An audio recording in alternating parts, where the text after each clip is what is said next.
Hello बच्चा party once again welcome to our YouTube channel study G classes. आप सभी लोगों का आपके अपने YouTube channel study G classes में एक बार फिर से स्वागत है। तो बच्चों, आज के इस नए वीडियो लेक्चर में हम स्टडी करने वाले हैं प्रकाश के परावर्तन के बारे में। और इसी वीडियो लेक्चर में हम साथ साथ ये भी जानने वाले हैं कि प्रकाश के परावर्तन के कितने नियम होते हैं।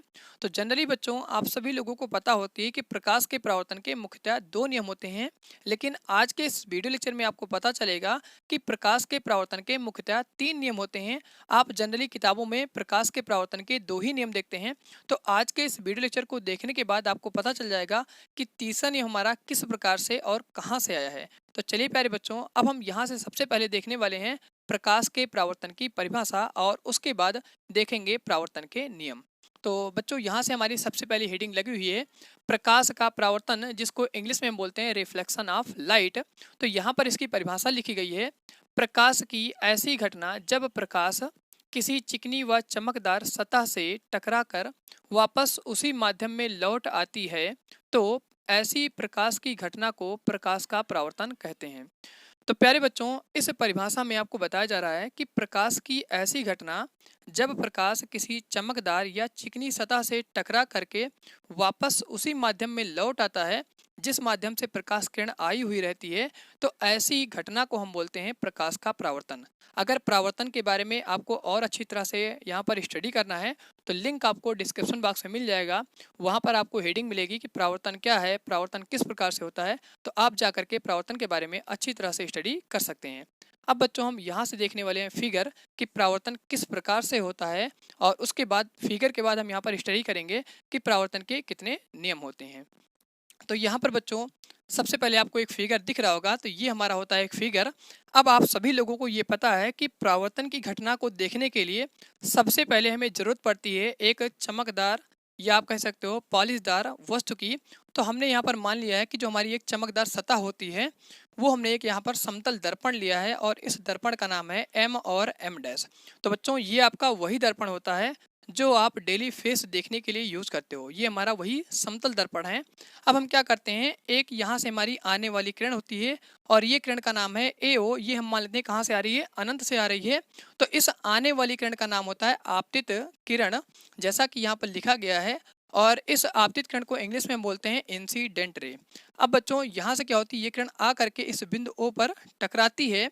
तो आपको पता है कि जब भी कोई बिंदु अनंत से आती है और इस बिंदु ओ पर पड़ती है, तो इस बिंदु ओ का नाम होता है आपतन बिंदु, जिसे इंग्लिश में बोलते हैं पॉइंट ऑफ इंसिडेंट। अब बच्चों, हम क्या करते हैं, इस समतल दर्पण पर यहाँ पर एक अभिलंब खींचेंगे, क्योंकि आपको पता है जब भी कोई किरण आती है तो आने के बाद वो दर्पण पर टकराएगी। तो टकराने के लिए हम यहाँ पर क्या करेंगे, एक अभिलंब खींचेंगे। तो अभिलंब के साथ में ये आपतित किरण क्या करती है, एक कोण बनाती है। इस कोण को हम बोलते हैं कोण आई, और इसको हम यहाँ पर सही शब्द में बोलते हैं आपतन कोण, जिसका इंग्लिश में नाम होता है इंसिडेंट एंगल। अब बच्चों, जनरली आप किताबों में देखते हो इसको आई से दिखाते हैं, तो आप यहाँ पर इसको आई से भी दिखा सकते हो या आप इसको थीटा से भी दिखा सकते हो। मीन्स आप इसको किसी भी वेरिएबल से दिखा सकते हो। अब यहाँ पर इसको आई से क्यों दिखाया गया है, तो इसके बारे में मैं आप सभी लोगों को बताने वाला हूँ। तो बच्चों, आपको अगर हमारे चैनल से आप सभी लोग जुड़े हो तो आप सभी लोगों को कोई भी चीज़ रटने की जरूरत नहीं है। आपको हर चीज़ कंसेप्चुअल यहाँ पर समझाया जाएगा। आपको रट्टाफिकेशन बिल्कुल छोड़ देना है। आपको फिगर पर और उसकी थ्योरेटिकल पॉइंट पर ध्यान रखना है कि किस प्रकार से यहाँ पर दो नियमों का जन्म होता है और यहाँ पर किस प्रकार से परावर्तन की घटनाएं होती हैं। आपको सिर्फ और सिर्फ फिगर पर सारा फोकस करना है। आपको यहाँ पर कोई भी चीज़ रटाने की कोशिश नहीं की जाएगी। चैनल पर आप सभी लोग जुड़े हो तो आपको रट्टाफिकेशन बिल्कुल छोड़ देना है। अब बच्चों, यहाँ से क्या होगा कि ये जो हमारी आने वाली किरण है, इस किरण का नाम होता है आपतित किरण। और आपतित किरण अगर इसका नाम है तो इस किरण को इंग्लिश में बोलते हैं इंसिडेंट रे। तो ये जो हमारी इंसिडेंट रे होती है, ये अभिलंब के साथ पर यहाँ पर कोण बनाती है, और इस कोण आई को हम क्या कहते हैं, यहाँ से आपतन कोण कहता है। यहाँ पर आप देख सकते हैं इंग्लिश में लिखा गया है, इसे आपतन कोण कहते हैं, और इंग्लिश में इसे हम क्या बोलते हैं, इंसिडेंट एंगल बोलते हैं। तो बच्चों, इसकी स्पेलिंग शुरू होती है INCIDENT। तो इसका यहाँ पर आई काट लिया गया है और इसको यहाँ पर प्रदर्शित कर दिया है कि जो यहाँ पर अभिलंब के साथ में आपतित किरण से कोण बन रहा है, इसे हम क्या बोलेंगे, आपतन कोण कहेंगे, और आपतन कोण को हम आई से प्रदर्शित करेंगे। अब बच्चों, यहाँ से हम मानते हैं कि ये अभिलंब के साथ में यहाँ पर कितना कोण बना रही है। तो आई की वैल्यू को आप यहाँ पे समझ सकते हो कि थीटा में कोई भी इसकी वैल्यू हो सकती है। तो जनरली हम मान लेते हैं कि आई का मान यहाँ पर कितना जाएगा, 30 अंश हो सकता है, 45 हो सकता है, 60 का हो सकता है, या 90 का हो सकता है। तो यहाँ पर हमने जनरली मान लिया कि जो आने वाली ये आपतित किरण है ये अभिलंब के साथ में 45 अंश का कोण बना रही है। तो यहाँ पर मैंने लिख लिया आई बराबर कितना बना रहा है 45 अंश। तो बच्चों यहाँ पर जितना ये कोण बनाती है उतना ही कोण क्या बनेगा, इस साइड भी आपका बनेगा और उसके बाद किरण क्या होगी, उसी माध्यम में वापस लौट जाएगी। जितना कोण आई इसके साथ बना रहा था 45 अंश का, उतना ही कोण क्या बनेगा, ये परावर्तित किरण भी अभिलंब के साथ में बनाएगी और इस कोण को हम क्या बोलते हैं, परावर्तित कोण कहते हैं। तो यहाँ पर आप देख सकते हैं कि जो किरण दर्पण से टकराने के बाद उसी माध्यम में जा रही है उस किरण को हम बोलते हैं परावर्तित किरण। इंग्लिश में इसे हम बोलते हैं रिफ्लेक्टेड रे। और इस कोण को हम क्या कहते हैं, इस कोण को बोलते हैं परावर्तन कोण और इसको इंग्लिश में बोलते हैं रिफ्लेक्टेड एंगल। अब बच्चों इसका भी यहाँ से क्या किया गया है, आर को काट लिया गया है और इसको हमने यहाँ पे कोण को स्मॉल आर से रिप्रेजेंट कर दिया। तो आपको यहाँ से ये सारा कंसेप्ट क्लियर हो गया कि इस कोण को आई से क्यों दिखाते हैं और इस कोण को हम आर से क्यों दिखाते हैं। तो एक बार आप सभी लोग इस चीज़ को फिर से एक बार रिमाइंड कर लीजिए कि जो हमारी आने वाली किरण होती है उसे हम बोलते हैं आपतित किरण और उसके बाद ये दर्पण से टकराती है। तो टकराने के बाद क्या होती है, ये उसी माध्यम में वापस लौट जाती है जिस माध्यम से किरण आई हुई रहती है। तो इस किरण को हम क्या बोलते हैं, परावर्तित किरण बोलते हैं, जिसको इंग्लिश में हम बोलते हैं रिफ्लेक्टेड रे। अब बच्चों यहाँ से क्या होता है, ये जो आने वाली किरण है ये अभिलंब के साथ में जो कोण बनाती है उस कोण को हम बोलते हैं आई कोण या उसको आप बोलते हो आपतन कोण। उसको आई से हम रिप्रेजेंट करते हैं। आई से क्यों करते हैं, क्योंकि इसका नाम इंग्लिश में होता है इंसिडेंट एंगल। तो इसका यहाँ से हम क्या करते हैं, आई काट लेते हैं और इस कोण को हम स्मॉल आई से प्रदर्शित करते हैं। तो जनरली हम यहाँ से मान लेते हैं कि ये जो हमारा आई कोण होता है वो कितने अंश का होगा, 30 का हो सकता है, 45 का हो सकता है, 60 का हो सकता है, 90 का हो सकता है। तो जनरली यहाँ पर हमने मान लिया कि जो आई कोण होगा ये अभिलंब के साथ में 45 अंश का कोण बनाता है। तो जितना कोण इस साइड बनेगा प्यारे बच्चों, उतना ही कोण क्या होगी, परावर्तित होने के बाद में इधर भी बनेगा। तो हमने यहाँ पर 45 का माना इस साइड, तो इधर भी क्या हो जाएगा, इस साइड भी आपका 45 अंश का कोण बन जाएगा। तो इस कोण को हम क्या बोलते हैं, परावर्तन कोण कहते हैं। तो इसको हम आर से प्रदर्शित करते हैं और इस किरण ओ बी को हम क्या बोलते हैं, परावर्तित किरण कहते हैं और इस एन ओ को हम क्या बोलेंगे, अभिलंब बोलेंगे। तो यहाँ तक का कंसेप्ट आपको अच्छी तरह से क्लियर हुआ होगा। अब बच्चों इन किरणों के बाद ये जो हमारा पॉइंट होता है, पॉइंट ओ को हम क्या बोलते हैं, आपतन बिंदु कहते हैं और इसको इंग्लिश में बोलते हैं पॉइंट ऑफ इंसिडेंट। यहाँ तक का कंसेप्ट आपको क्लियर हुआ होगा। अगर आपको फिर भी कोई डाउट होता है तो नीचे कमेंट बॉक्स है, कमेंट बॉक्स में आप यहाँ पर टाइप कर सकते हो। आपका डाउट अगले वीडियो लेक्चर में कवर कर दिया जाएगा। तो बच्चों अब हम यहाँ से समझने वाले हैं परावर्तन के नियम। तो परावर्तन के नियम आप सभी लोगों को पता है कि किताबों में 2 ही नियम दिखा जाता है। तो आपको यहाँ पर तीसरे नियम के बारे में स्टडी करना है। तो सबसे पहले हम यहाँ पर दूसरा नियम और पहला नियम यहाँ पे समझ लेते हैं कि पहला नियम क्या होता है और दूसरा नियम क्या होता है। तो सबसे पहले यहाँ पे हम देखते हैं परावर्तन का प्रथम नियम। बच्चों यही नियम किसी किसी किताब में क्या होता है, पहला होता है, तो किसी किसी किताब में दूसरा होता है। तो आपको बस 2 नियम के बारे में समझना है और जो हमने तीसरा नियम बताया वो तो अभी आप यहाँ पर समझ जाएंगे कि तीसरा नियम कौन सा नियम है। तो यहाँ पर सबसे पहले आपको समझना है कि बच्चों जिस तरफ से ये हमारी जो किरण आ रही है, एओ जो हमारी किरण आ रही है, इधर का माध्यम कैसा है, तो हम यहाँ से मानते हैं इधर का माध्यम कैसा है, वायु है। इधर का माध्यम जिसको आप बोलते हो निर्वात, वायु को आप दूसरे शब्द में बोलते हो निर्वात। और इधर का भी माध्यम यहाँ पर कैसा है, वायु है, जिसको आप दूसरे शब्द में बोलते हो निर्वात। तो आप यहाँ से देख रहे हो कि जो हमारी आने वाली किरण है इधर का माध्यम वायु है और जो यहाँ से परावर्तित हो रही है उधर का भी माध्यम यहाँ पर कैसा है, वायु है। इसका मतलब ये हुआ कि इधर का माध्यम और इधर का माध्यम दोनों का माध्यम समान है। तो यहाँ पर जो कोण बनेगा अभिलंब के साथ में, कोण आई और कोण आर, ये भी दोनों कैसे होंगे बच्चों, बराबर होंगे। आपको ये चीज़ एकदम से गांठ बांध लेनी है कि अगर कोई भी परावर्तन हो रहा है और परावर्तन के जिधर से किरण आ रही है, जैसे आप यहाँ पर देख रहे हैं कि ये आने वाली किरण है, तो इधर का माध्यम कैसा है, वायु है। तो जिधर किरण क्या हो रही है, परावर्तित होकर के जा रही है, उधर का माध्यम कैसा है, यहाँ पर वायु है। दोनों तरफ का जब माध्यम समान होता है तो यहाँ पर जो अभिलंब के साथ में कोण बनता है आई और जो किरण परावर्तित होने के बाद में यहाँ पर कोण बनाती है उसे हम बोलते हैं परावर्तन कोण। ये दोनों कोण कैसे होते हैं, आपस में बराबर होते हैं। यही परावर्तन का पहला नियम कहलाता है। तो बच्चों आपको इस चीज़ को अच्छी तरह से स्टडी कर लेना है कि कोण आई कोण आर के बराबर क्यों होते हैं और कैसे होते हैं। तो इसका रीजन आपको समझ आ गया कि जब दोनों तरफ का माध्यम कैसा होगा, एक जैसा होगा, तो कोण आई और कोण आर आपस में क्या होंगे, बराबर होंगे। इस चीज़ का प्रूफ आपको कहीं नहीं मिलेगा जिस तरीके से मैं आप सभी लोगों को यहाँ पर स्टडी करा रहा हूँ और परावर्तन के नियमों को समझा रहा हूँ। तो बच्चों ये चीज़ आपको क्लियर हो गया कि अगर माध्यम समान होगा दोनों साइड का तो कोण आई और कोण आर बराबर होंगे। इसी को परावर्तन का पहला नियम कहते हैं। अब चलते हैं दूसरे नियम की तरफ। तो यहाँ से हमारा दूसरा नियम लिखा गया है यहाँ पर हमने लिखा भी है कि जो हमारा आपतन कोण होता है, आपतन कोण को आई से दिखाते हैं और परावर्तन कोण को हम आर से दिखाते हैं। तो कोण आई क्या होता है, कोण आर के बराबर होता है। इसको आप या करके या और करके आप ऐसे लिख सकते हो कि कोण आई बराबर क्या हो जाएगा, कोण आर। यही परावर्तन का पहला नियम या दूसरा नियम, जो भी आप कहना चाहो आप कह सकते हो। अब बच्चों यहाँ से हम स्टडी करेंगे अगले नियम की। तो यहाँ पर हमारा अगला नियम होता है कि जो हमारी आपतित किरण है, इस ए ओ को आने वाली किरण को हम क्या बोलते हैं, आपतित किरण कहते हैं। और इस बिंदु को हम क्या कहते हैं, आपतन बिंदु, जिसको इंग्लिश में बोलते हैं पॉइंट ऑफ इंसिडेंट। उसके बाद किरण यहाँ पर जो परावर्तित हो रही है, इसे हम क्या बोलते हैं, परावर्तित किरण।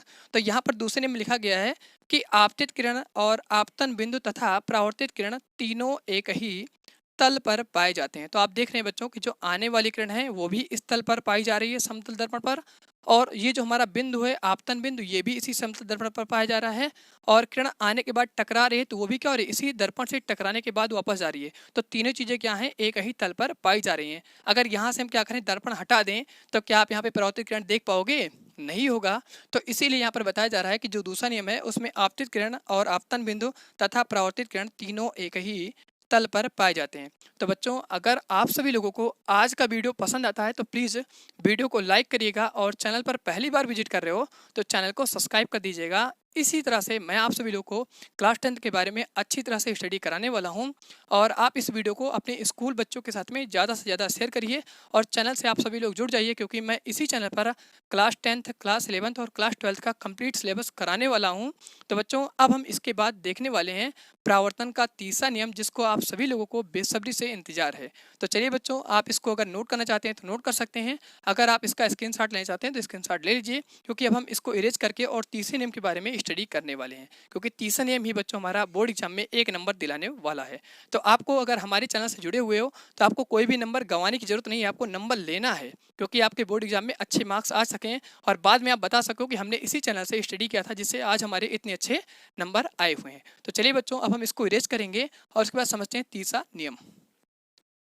तो चलिए बच्चों, अब हम यहाँ से देखने वाले हैं परावर्तन का तीसरा नियम। तो आप यहाँ से देख रहे हैं फिगर तो गायब हो चुका है। तो सबसे पहले यहाँ पर हम क्या करेंगे, जल्दी जल्दी फिगर को बना लेंगे, जैसा कि हमारा पहला फिगर बन गया था। और उसके बाद यहाँ पर हम स्टडी करने वाले हैं परावर्तन के तीसरे नियम के बारे में। तो चलिए बच्चों, एक बार हम यहाँ पर फिगर बना लेते हैं, जो हमारा पुराना फिगर था। तो ये हमारा था यहाँ पर समतल दर्पण, और इस दर्पण का नाम यहाँ पर था एम, और यहाँ से एम डैश। इसके बाद बच्चों यहाँ पर हम एक पॉइंट मान लेते हैं, जिसको हम कहते हैं आपतन बिंदु। तो ये हमारी होती है किरण, जो कि ये इस प्रकार से यहाँ पर आती है, और इस किरण का नाम था यहाँ से ए ओ। इस ए ओ किरण को हम क्या कहते हैं, आपतित किरण कहते हैं।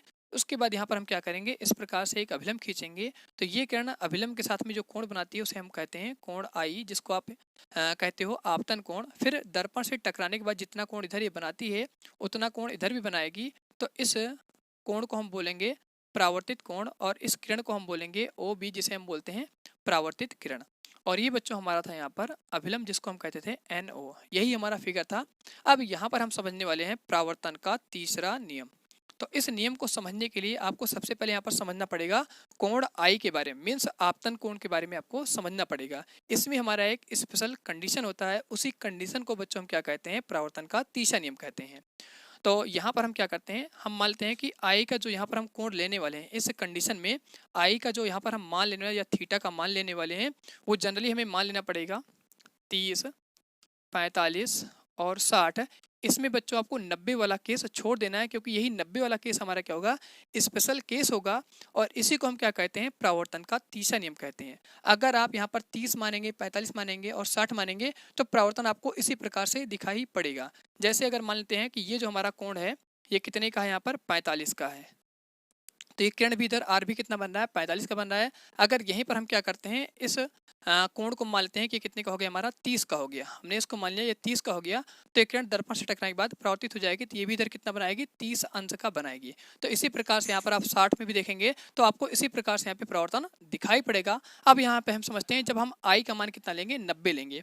तो यहाँ पे हम लिख रहे हैं कि अगर हम यहाँ से मानते हैं कि जो हमारी आपतित किरण है, आने वाली किरण, वो कितने अंश पर आ रही है, 90 अंश पर आ रही है। तो यही हमारा क्या होता है, इस दर्पण का यहाँ पर तीसरा नियम भी होता है, और ये इसका एक स्पेशल केस भी होता है। तो इसको यहाँ पर समझने के लिए हम क्या करेंगे, सबसे पहले एक समतल दर्पण इस प्रकार से बना लेंगे। ये हमारा हो जाएगा समतल दर्पण, और इसमें हम इस दर्पण का नाम लिखेंगे पी क्यू। अब बच्चों यहाँ से हम क्या कहते हैं कि जो हमारी आपतित किरण है इसको हम 90 अंश पर इस समतल दर्पण P के ऊपर भेजते हैं। तो हमने यहाँ से इस आपतित किरण को यहाँ पर आपतित कराया, तो ये क्या हुआ कि इस दर्पण के साथ में इधर 90 अंश का कोण इधर भी बनाता है और 90 अंश का कोण इधर भी बनाता है।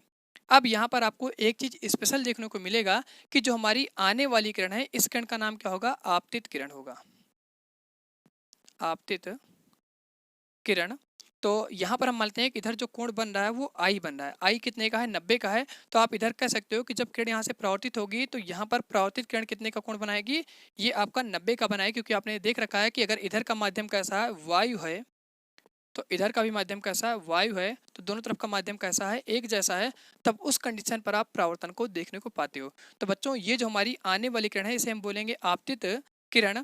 और उसके बाद क्या होगी, ये दर्पण पर इस बिंदु O पर पड़ेगी, पड़ने के बाद ये जिस माध्यम से आई हुई है उसी माध्यम में वापस इस प्रकार से लौट जाएगी। तो यहाँ पर हम दिखा रहे हैं कि ये किरण जैसे आ रही है वैसे ही दर्पण पर पड़ने के बाद बिंदु O पर पड़ती है, फिर उससे टकरा करके उसी माध्यम में वापस लौट जाती है। तो इस कंडीशन पे आप देख रहे हैं कि इस प्रकार का यहाँ पर कोई विचलन नहीं हो रहा कि आने के बाद किरण इस प्रकार से यहाँ पे परावर्तित हो जाएगी। तो यही बच्चों हमारा क्या होता है, परावर्तन का तीसरा नियम होता है कि अगर कोण आई यहाँ पर कितने का होगा, 90 का होगा, तो कोण आर भी कितने का होगा, 90 का होगा। और इस कंडीशन पर आपतित किरण और परावर्तित किरण में कोई भी विचलन नहीं होता है। इसी को बच्चों हम क्या कहते हैं, परावर्तन का तीसरा नियम कहते हैं। आप यहाँ पर देख रहे हैं कि जैसे ये वाली हमारी किरण आ रही है तो ये 90 अंश से आ रही है, तो जैसे आ रही है उसी रास्ते से वापस लौट जा रही है। तो इसी को हम परावर्तन का तीसरा नियम कहते हैं। और इस कंडीशन पर कोण आई कितने का होता है, 90 का होता है, कोण आर भी कितने का होता है, 90 का होता है। तो ये स्पेशल कंडीशन आपको याद रखना है, ये आपका बोर्ड एग्जाम में 1 नंबर का क्वेश्चन आ जाता है। अब बच्चों यहाँ से हम लिख लेंगे तीसरे नियम में कि यहाँ लिख देंगे कि आपतित किरण, या आप ऐसे लिख दीजिए बच्चों यहाँ से, आपतन कोण तथा परावर्तन कोण में कोई विचलन नहीं होता है। जबकि अगर हम यहाँ पर आई का मान 30 मान लें, 45 मान लें, 60 मान लें, तो इस कंडीशन में आप देख रहे हो यहाँ पर विचलन हो रहा है। कोण आई अगर यहाँ पर 45 का, इधर भी कितना हो रहा है, 45 का हो रहा है। आप यहाँ पे विचलन अच्छी तरह से देखने को पा रहे हो। लेकिन इसमें देख रहे हो कि जैसे आ रही है उसी रास्ते से वापस चली जा रही है, तो इसमें विचलन बिल्कुल भी नहीं हो रहा है। तो इसी को बच्चों हम क्या कहते हैं, यहाँ पे परावर्तन का तीसरा नियम कहते हैं, या आप इसको परावर्तन का एक स्पेशल कंडीशन भी कह सकते हो। तो आगे लिख देना, जब आई बराबर कितना हो, 90 हो, तो यहाँ पर क्या हो जाएगा, आर भी यहाँ से 90 हो जाएगा। इसको आप कोण लगा लीजिए, कोण आई अगर 90 का होगा तो कोण आर भी कितने का होगा, 90 का होगा।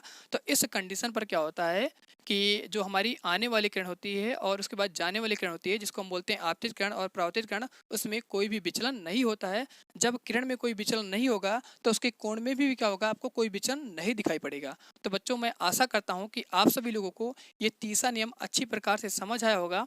अगर आप सभी लोगों को वीडियो पसंद आती है तो प्लीज़ वीडियो को लाइक कर दीजिएगा, और चैनल पर अगर आप सभी लोग पहली बार जुड़ रहे हो तो चैनल को सब्सक्राइब कर दिएगा।